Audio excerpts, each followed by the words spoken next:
إن الحمد لله نحمده ونستعينه ونستغفره ونعوذ بالله من شرور أنفسنا ومن سيئات أعمالنا من يهده الله فلا مضل له ومن يضلل فلا هادي له أشهد أن لا إله إلا الله وحده لا شريك له وأشهد أن محمدا عبده ورسوله أما بعد فإن خير الحديث كتاب الله وخير الهدي هدي محمد صلى الله عليه وسلم وشر الأمور محدثاتها وكل محدثة بدعة وكل ضلالة في النار يا أيها الذين آمنوا اتقوا الله حق تقاته ولا تموتن إلا وأنتم مسلمون يا أيها الناس اتقوا ربكم الذي خلقكم من نفس واحدة وخلق منها زوجها وبث منهما رجالا كثيرا ونساء واتقوا الله الذي تساءلون به والأرحام إن الله كان عليكم رقيبا يا أيها الذين آمنوا اتقوا الله وقولوا قولا سديدا يصلح لكم أعمالكم ويغفر لكم ذنوبكم ومن يطع الله ورسوله فقد فاز فوزا عظيما رسول الله صلی اللہ علیہ وسلم یو جنازه کې شریکو او بیا د قبر غاړې ته کېناست او دومره زیاتې وجړل چې هغه خاوره هغه ځمکه د هغې اوښکو سره لنده شوله او دا یې وفرمایل اخوانی لمثل هذا فاعدوا اے زمارونو د دې ورځې دپاره تیاری وکئ د دې ځای دپاره تیاری وکئ واقعي د دې ژوند مقصد هی دا دی چې د الله رب العالمین او د رسول الله صلی الله علیه وسلم د احکامات او تعلیمات مطابق دا ژوند د دنیا دا هم ځان لا بهتر کو حیات طیبه حاصل کو سکینه او اطمینان هغه حاصل کو او د قبر او د قیامت هغه ژوند او د آخرت ژوند دا ځان لا بهتر کو او الله رب العالمین د قیامت درځي دا غیر رسوای نامونګه بچو ساتي ولا تخزنا يوم القيامه اے زمونږ ربا قیامت پر از مونږ رسوا کوما شرمنده کوما رسول الله صلی الله علیه وسلم معاذ رضی الله عنه لګو یمن ته دا دغه تیاری سلسله کې تاسو ګورئ د قبر لپاره اصل تیارې هغه څه شی دی د آخرت لپاره د دنیا کې د غلبي او کامیابی لپاره اصل کامیابی څه شی دی او اصل کار څه شی دی معاذ رضی الله عنه چې دا کیږي نبی صلی الله علیه وسلم ورته نصیحت کوي څنګه چې مشران نصیحتونه کوي ورته وی یا معاذ انک عسى الله تلقانی بعد عامی هذا کې دیشي چې پس د دې کال نه ما سره ملاقاتونه کی زه خو دې رخصتوم کې دیشي بیا ملاقاتونه شي بلکې سوي ولعلک ان تمر بمسجد هذا او قبري کې دیشي چې زما دي جمعات سره ته تیریږي او زما قبر سره تیر شي یعنی زبا وفات شیم او زما قبر لبه ترازی زبنه بیا رسول الله صلی الله علیه وسلم بهر ور سره وته ده رخصتولو د پارا نو مسجد نبوی دی مدینی آبادی طرف ته وکتل او خبره کوله. وکله چې معاذ رضی الله عنه دا واوریدل چې د الله پیغمبر وایي چې بل کال ملاقات نکېږي، کې دې چې زما قبر خوا کې تیر شي، زما قبر لرا شي، وبکا نو ډیر زیاتی وجړل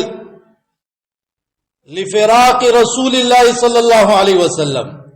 د رسول الله صلی الله علیه وسلم د جدای هغه خیال زړه کې راځي. نبی صلی الله علیه وسلم او فرمایل ان اول الناس بي المتقون من كانوا وحيث كانوا، یقینا ماته ډیر نږدې د خلقونه هغه څوک بوي چې هغه تقوادار دي، پرهیزګار خلق دي، څوکم چی او چرتم چی. خبره واضح کړله کہ یمن کی ای، کہ شام کی ای، کہ مصر کی ای، کہ مکہ مدینہ کی ای، اصل زما ته د نزدېکت سبب هغه دا نه دی چې زما جسم سره تاسو نږدې ای، بلکې اصل نزدېکت هغه دا دی چې تقوا او پرهیزګاری په تاسو کې وي. او قرآن هم دا ذکر کړی دی ان اولیاءه الا المتقون، د مسجد حرام اصل حقداران، اصل لایق خلق متقیان خلق دي، د الله سره د محبت داویدار اصل خلق متقیان خلق دي. ان الله مع الذين اتقوا والذين هم محسنون، بشک د الله خاص ملګرتیا هغه تقوادار خلق سره، پرهیزګار خلق سره. نو فکر آخرت داغه د پاره تقوا په کار ده، او تقوا حاصلېږي په علم باندې، علم نافع. اللهم انی اسألک علما نافعا، اے الله ستانه هغه علم غواړو چې فائدہ ورکړي. واعوذ بک من علم لا ينفع، هغه علم نه پناه غواړو چې فائدہ نه ورکړي. وجدادا علم دو قسمه ده. الله رب العالمین قرآن کې فرمایلی دي یهودو تورات پرې خدا، نور علوم پسې شول، جادو پسې، کوډو منترو پسې، میوزیک پسې، او ترویتی جوړېدل، کاهن جوړېدل، دې کیسو پسې ولګېدل، ډانسونو پسې ولګېدل، فالګیرای پسې ولګېدل، هغه ته علم وي. الله رب العالمین فرمایي ويتعلمون ما يضرهم ولا ينفعهم، داسې سيزونه زده کوي نقصان ولا ور کوي، فائدہ ولا نه ور کوي. نو دی وجنا علم نافع بغواړي، علم نافع فائدہ مند علم، علم د قرآن او د حدیث، هغه علم چې موږ له فائدہ راکړي دنیا کې هم آخرت کې هم، هغه علم چې موږ خیر الناس جوړي، خیر الناس من ينفع الناس، هغه علم چې موږ د خیر چابيانې جوړي، هغه علم چې موږ ته حق او باطل خي، صحیح او غلط خي، سم لار غلط لار خي، سنت او بدعت، شرک او توحید داغه فرق خي، صحیح دین او غلط دین داغه فرق راته خي. یا ایها الذین آمنو ان تتقوا الله یجعل لكم فرقانا، اے مومنانو کدا الله نه یریږي دا صفت والله در کی چې حق او باطل وو پیژني. تقوا خسړه کی پیدا کړ، او دا تقوا دا په علم سره حاصلېږي. انما یخشى الله من عباده العلماء، دا الله نه په صحیح معنی کې یریدون کې خلق هغه دي چې هغه علما دي، علم لري تقوا و پیدا کیږي. تا ته د یو سیز د نقصانی پته نشته څنګه بزان بچ کې، تا ته دا پته نشته چې شرک انسان همیشه لپاره جهنم کې مستحق ګرځي د جهنم، او د جنت نه محرومه کوي همیشه لپاره، وزي بنا د جهنم نه. څنګه بزان بچ کې او چې یو ځل په پوښ ولې چې انه من یشرک بالله فقد حرم الله عليه الجنه ومأواه النار، چا چې الله سره شریک جوړ کو جنت په الله حرام کړی دی او جهنم یې ځای. بیا به هر انسان په هر خبره کې، په هر عقیده کې، په هر عمل کې سوچ کوي چرته کې عقیدوي شرک رانونه شي چرته عملی شرک رانونه شي شرکی خبره ولکم شرکی کار ولکم شرکی عقیده ولساتم ځکه علم رااله چې دا شرک داسې یو شی دی الله نه بخي ان الله لا يغفر ان يشرك به ويغفر ما دون ذلك لمن يشاء. علم دا اصل سبب دی د تقوا پیدا کولو لپاره بلکې اولنې فرض په دین اسلام کې بالکل اولنې فرض د مزنم مخ کې د هر یو سیز نمخ کې هغه علم حاصلول. اقرا باسم ربک الذي خلق قول ولا د خلکو دا یو غلط خیال جوړ شوی دی چې دا علم حاصلول دا یو مخصوص طبقه ده مليان دي پټکي والے دي او ګيري پریخي دي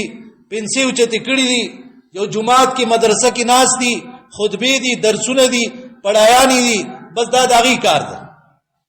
دا مخصوص طبقه نه ده بلکې طلب العلم فريضه على كل مسلم په هر مسلمان باندې علم حاصلول فرض او مسلمان کا غ ناری نه ده او زنانه ناری نه ک زنانه په ټول باندې علم حاصلول دا فرض. علم حاصل کا بیا تجارت لوزا علم حاصل کا ډریوری کوا علم حاصل کا دکانداری کوا دی وجه عمر رضی الله عنه با خلق وهل تکول به بازار کې ناس ته بازار کې ناس تجارت کوي تا ته د دې تجارت علم نشته قرآن حدیث پر اړه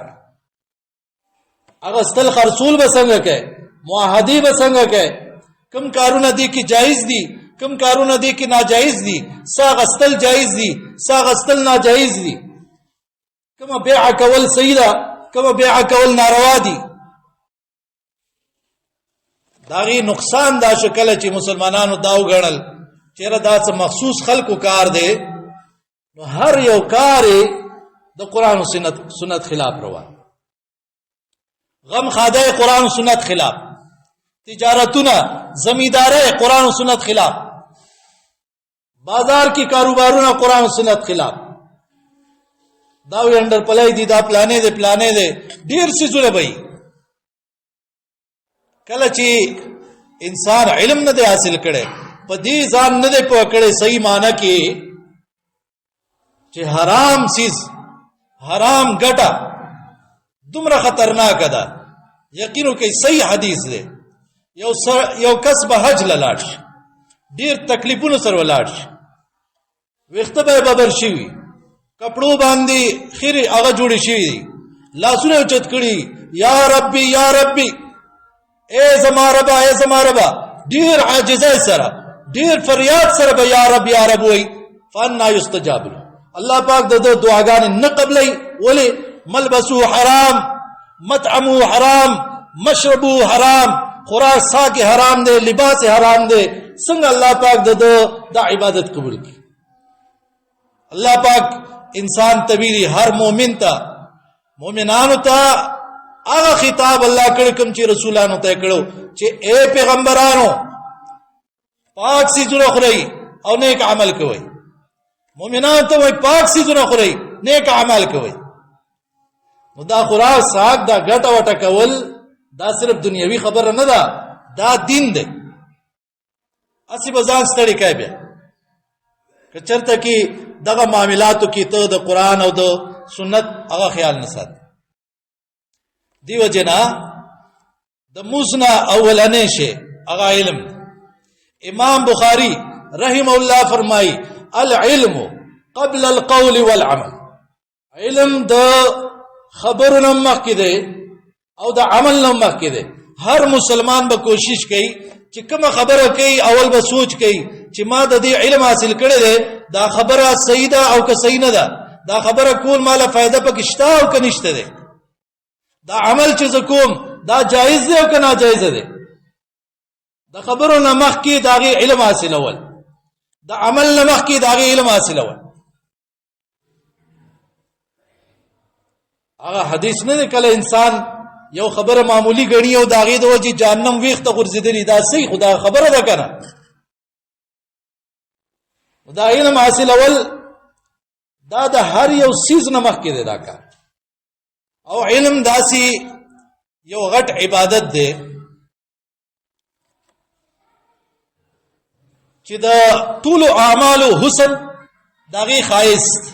دا په علم سره راځي. صحابه کرام هغه فرمایي چې مونږ به تعلمنا الایمان ثم تعلمنا القرآن، ایمان به زده کو او بیا به قرآن زده کو، داغي فائدہ به څه شوله؟ فازددنا به ایمانا، ایمان به زموږ سیواش. یعنی علم کی اول توحید، عقیده د توحید، ماشومانو ته، لویو ته، زنانو ته، ټولو ته دا زده کول. ذکر رب العالمین فرمایي فاعلم انه لا اله الا الله واستغفر لذنبك، لا اله الا الله باندې ځان پوه کا، بیا غي نه بعد خپل خطایا بخنه غواړه. دیو جنا که یو کس ټول دنیا مال خرج کی چې الله پاک دته بخنه وکي، خود په لا اله الا الله ځان نه دی پوه کړ، عقیده د لا اله الا الله مطابق نه ده، د ټول دنیا دا خرج الله ته نه قبله. یو سړی په ليله القدر کې بخنه د الله نه غواړي، لن تقبل توبه، الله چری داغه توبه نه قبلې کله چې په دې لا اله الا الله ځان نه پوه کړي. د دې خلاف عقیده چې چاله رلا الله پاک دا هغه ته بخنه نه کوي. دا ډېر ضروري شی. نو اول ماشومان ته زده کول ایمان، اجمالی ایمان د الله بارکی، رسولانو بارکی، قیامت بارکی، کتابونو د الله بارکی، تقدیر بارکی، ملائکو بارکی، پدې پوه کا داغي ایمانیات دا ورته زده کا. کله چې داغي ذهن کې دا کیناستل او بیا داغي نه بعد راضي او غي قران زده کوي، هغه په جمعات کې مسله اوري، نو سبا کیږي فزنت به ایمان، ایمان به سیوا کی. ماشوم بداوي دا خو هغه مسله ده ماته ابو جو خولې وا، ماته مور خودلې وا. قران کې الله پاک دا ویلي دي او دغه مطلب وَإِذَا تُلِيَتْ عَلَيْهِمْ آيَاتُهُ زَادَتْهُمْ ایمانا، کله چې آیتونه لوستل کیږي په دې مؤمنانو باندې نو دا غي ایمان هغه سیوا کیږي. رسول الله صلی الله علیه وسلم فرمایلی علم والو فضیلت عام عبادت گزار باندې. ګور تاسو په خلک یو خيار خلک خو عام طور خلک دیندار هغه چاته وای چې نفلی روزي نیوي، نفلی منزله کوي، دغه ته خلک دینداری وای. دا مچت شه دی، د الله د محبت اسباب دي، الله ته نزدېکت اسباب دي. اصل شی هغه علم د قران او د سنت دی له وخت ورکول، دا د نفلی عبادتونه زیات ثواب لري. آدم علیہ السلام فضیلت په ملائکو باندې علم د وجه رااله، عبادت خو ملائکو ډیر زیات کول، فرایض بخامخا کوي، نوافل به هم کوي، خو لیکن دا او په جنې چې اصل معیار د الله ته د نزدېکت هغه تقوا پرهیزګاری، علم د قران او د سنت او تابعداري د رسول الله صلی الله علیه وسلم. او خلک په دې متاثر کیږي، یروي بس ډیر زیات روزي نیوي، ډیر زیات نفلونه کوي، بل کس هغه 24 غنټه قران او سنت علم کې لګیا دی، هغه زدکې یا خای دعوت سنخ کاری. خیرکم من تعلم القرآن وعلمه، بار بار به وي، خو هغه ته خیر نه وي، هغه ته په دې معاشره کې غوړه نه وي. او عام خلک د دینوم چې کوم لاندې هغه بیا داسې سوچ کوي چې چا صداسي ناشنا سره کرامت، صداسي واقعات، یو خوب لیدل هغه رښتیا شوی دی، بیا وی ډیر نیک سړی دا ګوره خوب لیدل هغه رښتیا شي، دې ته نیکی وي. امام شافعی رحم الله فرمایي یو سړی د په هوا کې ولیدو یا د دریاب د پاسه ولیدو جانماز غوړول دي او مسکی په دې مدو کې غسو پوری چې تا د عقیده او عمل په قران او حدیث نه دی پیش کړي، وګوره د عقیده او عمل څنګه ده. هندوانو ډېر ناشنا کارونه کوي، د هغې پنډتان ډېر عجیب کارونه کیږي، شیطانان ملګري ورسره. ابن تیمیه رحم الله فرمایي یو قبر له به خلک راتلل، څاروي به یې راوست. چېرې دا څارو قبضي نو دلته یې موږ راولو قبضې ښه شي، هغه څاروي ښه شي. حالانکه د دې انسانانو پیریانو نه علاوه دي مخلوقاتو ته الله د قبر عذاب ښیي. نو کېدای شي چې هغه صاحب د قبر عذاب کې مبتلا یو چا باندې چې یره راشي نو بس ګېډه نرمیږي که څاروي د هغې به ګېډه نرمه شو. دی وایي دا ولي دی، چې دا ناشنا خبرې دې ته خلکو هغه دین ویلي. رسول الله صلی الله علیه وسلم مثالونو په ذریعہ کله خلق وکول. دا سوال لسمه سپوږمۍ ته وګورئ، دا چې څنګه د نور ستورونه زیات چمک والا ده، رڼا والا ده، خایسته ده، داسې عالم په نور عام خلکو فضیلت لري. بلکې څنګه چې زه په تاسو کې یو ادنا کس باندې فضیلت لرم، داسې د عالم فضیلت هغه په عابد باندې ده، ګناهګار باندې نه. هغه مسلمان چې عبادت گزار دی خو لیکن علم والا نه دی، په هغه باندې د علم والا فضیلت دومره زیات. حدیث کې راغلی ان من اشراط الساعه ان يرفع العلم، بل حدیث کې ان يقل العلم، علم با کم شي، علم با اوچت کړي شي، یعنی اهل علم با الله اوچتای. نو کنن تاسو ته د علم دروازې کلاو دي، د علم لارې کلاوي، په دې د الله شکر ادا کوئ او د علم د زده کړې کوشش کوئ. دا موضوع ما ځکه اختیار کړله چې نن سبا مدارسو کې که د جنکو دي او که د هلکانو داخلي هغه شروع وي، دا موقع ده خپل بچي علم له وقف کړي. او دا قرآن او حدیث مونږ ته دا ذکر کوي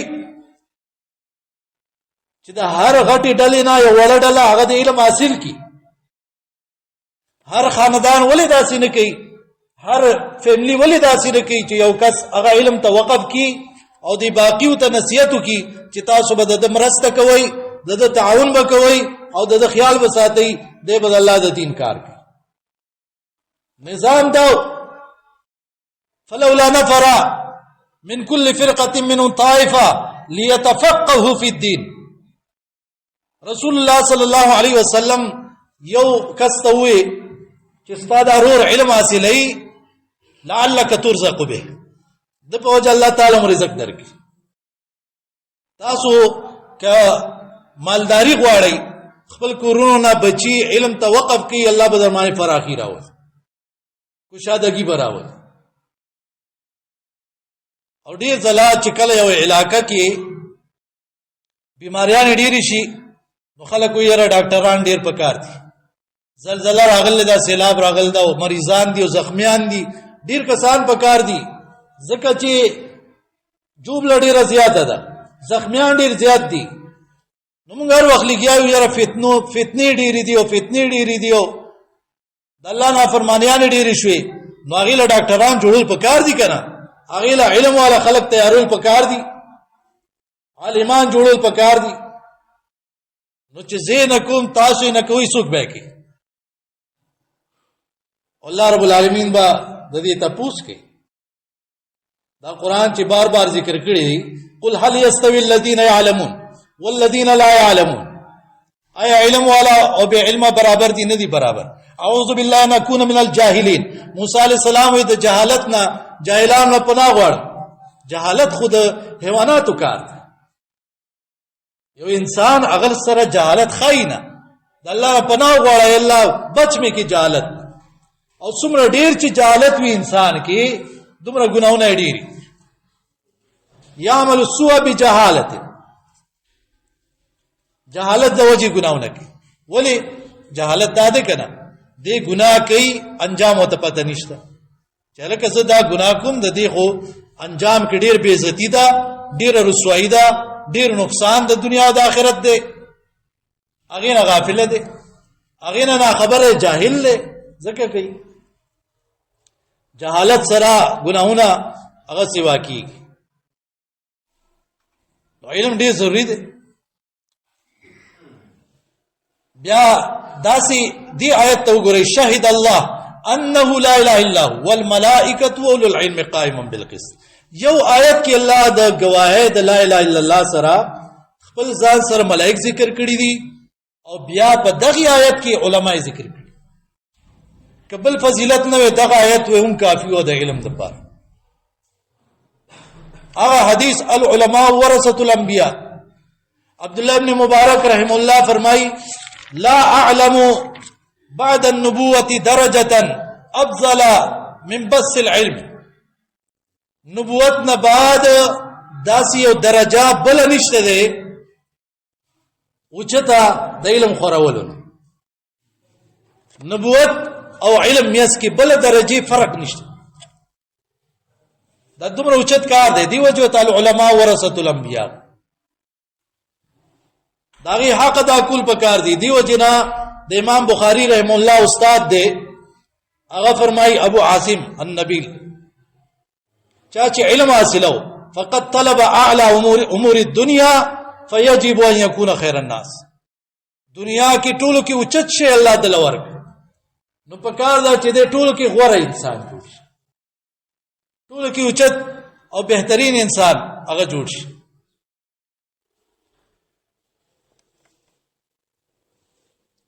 نو دا علم حاصل اول دی د وجه آدم علیہ السلام ته الله فضیلت ورکړو. وعلم آدم الاسماء كلها. نبی صلی الله علیه وسلم یو ځلې فرمایلی ما بین بیتی و منبری روضه من ریاض الجنه. تاسو اکثر حج عمره لکم خلق زی وی ریاض الجنه کې 2 رکعات وکړه. نبی اسلام زما کور او زما د منبر میاس کې دا څومره ټوکړه زمکه چې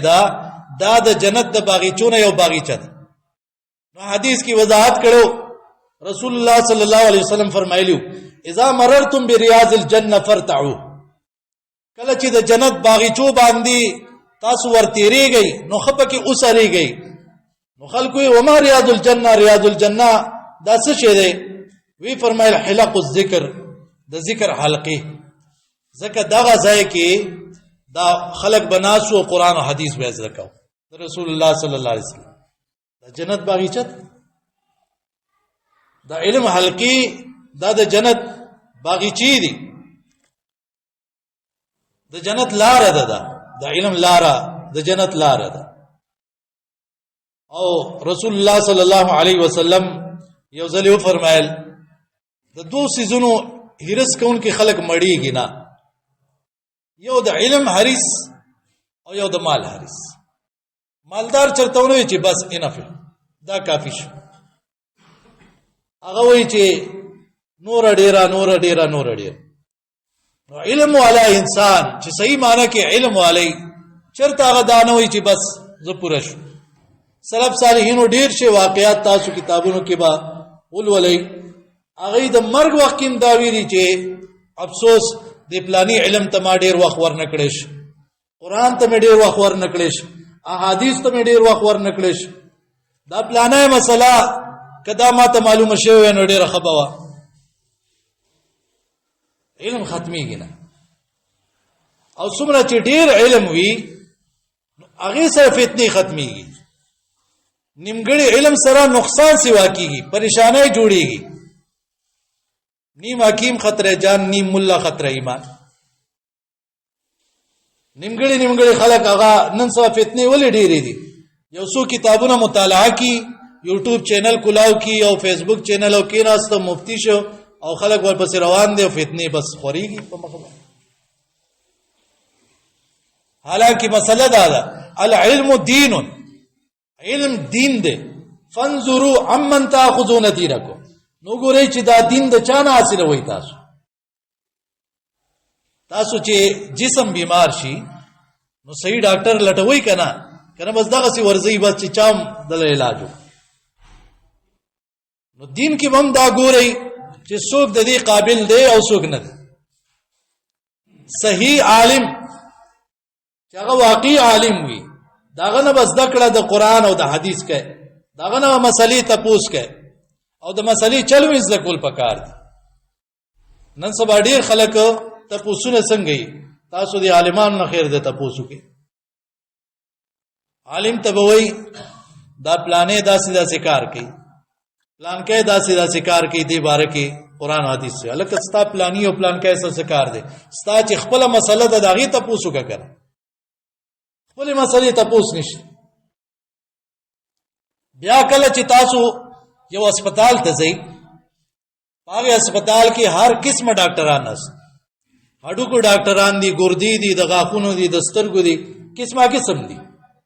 او تاسو ټول ډاکټران پرې کېدئ او صرف هغه ډاکټر لزی کم چې تا ته مسله ده دا سیده وکنه هغه ډاکټر لزی کړه نو دین کې تاسو ولې داسې نه کوي هر انسان ځان سره سوچ کې هر چا کې سلو پنځه مسلې د دین هغه خرابې پروت دي څوک به موز نه کوي څوک به حرام خوري کوي څوک به د مور پلار نافرمانی کوي څوک به پردې حق وای څوک به میراث کې چاله حصہ نه ور کوي څوک به بهای کې پراتی او غلاګانو کې دي کې پراتی دوکو کې پراتی منافقت به پکې هغه مرزونه تلاش کړه خپل ځان او داغه مطابق لستل شروع کا او اوریدل شروع کا نو مرزونه بستا ختم شي او کنه دانه کې مثال مرز تاته دے چې ته شپته کال عمر دې تیر کو یو ځل چې ته تهجد مزنه کې هفته تیر شي میاش تیر شي چې ته لا اله الا الله دیونه لاس ته چت نه کړ دعا دیونه وخت ذکر دیونه کو او تو نور کتابونه پڑھاوائے خلفائے راشدین پڑھاوائے خلافت بنو عباس پڑھاوائے بنو امیہ پڑھاوائے ٹھیک ده تا ته آغا معلومات حاصل شي ستا مرض نه خکی دیو جنا مسلمانانو دا خبره ذهن کې کی دی هر کس ځان سره محاسبه وکړي تاسو کې چې کومه خوبیانی وي باقي د الله شکر ادا کوي او هغه باندې ډیر کارو کوي همت اوچت کوي او د الله دین لپاره خوبه استعمال کوي لکه څوک بدای چې ټول عمر به دروغ نه ویلي دا یو خصيفت ده غیبت بنه کوي دا یو خصيفت ده مثبتینم به سب کې خصيفت ده باقي استقامت اختیار کی خطا نشي او چا او دادی ولټي چیرې ما کې څه خرابیان دي او داغي خرابیانو علاج هغه دي شروع نو معاشره کې به امن راځي خیر به راځي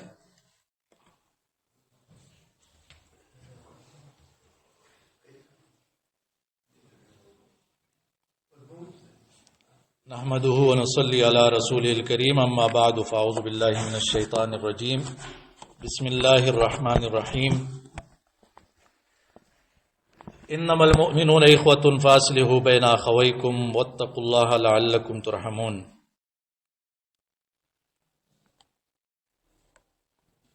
یو ډیره اهم مسله دا که تاسو ذهن ته واچوله نو امید دی چې ډیره فائدہ به وکړي دین کې ډیر اوچت عملونه دي یو ته دعوت بل ته اصلاح دعوت یعنی یهودو ته هندوانو ته عیسایانو ته سکانو ته بودھ مذهب والا ته جین وت والا ته مختلف قسمه دهریان دي ټولو ته د اسلام دعوت تاسو ما دا وایي تاسو اوسه پورې قران لولئ مسائل هغه دینی مسلې اوري څوک د يهودو نه آگاه دي او خبردار دي يهود نن سبا سکی ساکی دي س کتابونه دي کم ملک کې دي نصارا سکی هندوانو ساکی دي س معاملات دي هغه یو غټه وجه دا قران کې چې څومره آیتونه د دې يهود نصارا مبارک راغلي دي مشرکان مبارک راغلي هغه بس د مليان نزدې جماعتونو مدرسو پس یو بل بسې لګي خلق د سراړو اصل مقصد د قران چې دعوت ال الله هغه نه خبري هغه بیغمه پراته مسلمانان خپلو کې انختی دا د دې د وجه نفرتونه جوړ فتوی جوړه او بیا د هغه د وجه یو بل باندې دا فتوی ورکول ختمه که بس دې کوم ثواب ده دته ضرورت څه دی د دنیا نه لري یو دا خپل علما خپل بچی داسې علما جوړ کړي ذهن کې واچوي چې زما بچي هغه به يهودو ته دعوت ورکړي نصرانيانو ته کرسچنانو ته دعوت ورکړي هندوانو ته دعوت ورکړي یو کس وایي چې څنګه اکثر موقع راځي بار ملکونو ته خلک زی خپل علاقو کې بعضي خلک وي او ټول نه اسانه خبره په دې کلی کې وته ناسي او ته فیسبوک نه او یوټیوب نه هغه دعوت چلو چې دنیا خلک مسلمان دي شي دویمه خبر دا دته سخت توجه وکړه دویمه مسله د اسلام مسله ورونو کې مسائل راځي خپلوانو کې مسائل راځي صحابو کې جنگ جګړې راغلي ولیکن داغي اصلاح وکړه یو مختصره خبره نبی اسلام یو ځلې خبر شو چې دوه ډلې د مسلمانانو هغه کې اختلاف راغلی قبیلی نبی اسلام د ګرمي موس وخت دی عبدالرحمن ابن عوف ته وی او فرمایل زو التزم کراونه رسیدم ته موس پڑھاو اندازو لګو چې ګرمه کې لاړ شي او هغه مسله حل کی چې شرط خبره نه زی اوس د مسلمانانو مسلو حل کول څنګه نشته یو کس بچی وای دا مسله دا مسله دا هغه به څوک حل کین اخر کې خبر شي خودکشي وکړه قتل وکړه بیا د خلک را پار شي لکه مثال بجلی او تار خراب دی ټول وته ګوري را ګوري او چې کله هغه را پریوزي او چا باندې ماشوم مرشي بیا به گاڑی راشي بیا به د خلک را جمع یده بیا اوس څه کوي نو دا کوشش وکړ د اصلاح کول आपस کې د چا چې مسلې سوالې سرومي او دغه رنګ مسلمانانو چې کوم نافرمانیانو یا ګناونو کې مبتلا کی داغه دا اصلاح کول چې خلق الله طرف ته رجوع کی او د ګناونو د ژوند نه د دین راواړيږي او سکون او اطمینان والا ژوند دغه تراش اقول قولي